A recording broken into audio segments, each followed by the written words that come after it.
Hala Dara, nangangamba nga ba sa sitwasyon niya ngayon? Dumating na ba ang araw na kinatatakutan niya noon?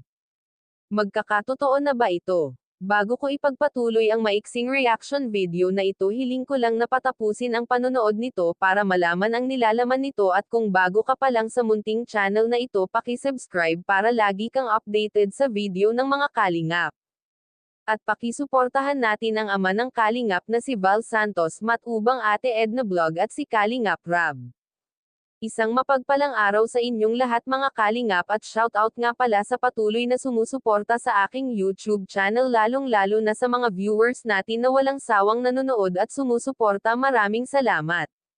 Napapansin ng ating mga viewers na bihira ng e-vlog si Dara ngayon, kaya ngangamba ang mga ito na baka dumating na ang araw na kinatatakutan ni Dara noon.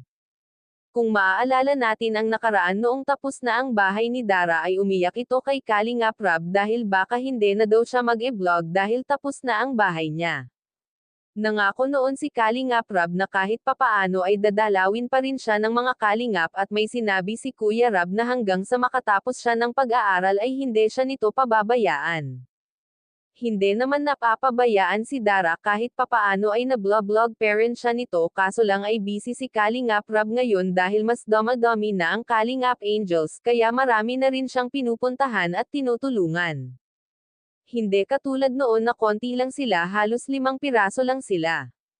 Ngayon ay marami na silang Kalingap Angels, kaya nga diba sabi ni Kalingap Rab, kung ano yung binibigay niyang pera ay kailangan mag-ipon, huwag gastusin ng todo, dahil hindi niya alam kung kailan siya babalik para mag-vlog, at saka huwag masyadong mag-alala si Dara dahil hindi siya pababayaan ng Kalingap. Si Dara pa ba na malakas yan kay Kalingap Rab? Hanggang dito na lang ang update ko mga kalingap, maraming salamat at God bless sa inyong lahat.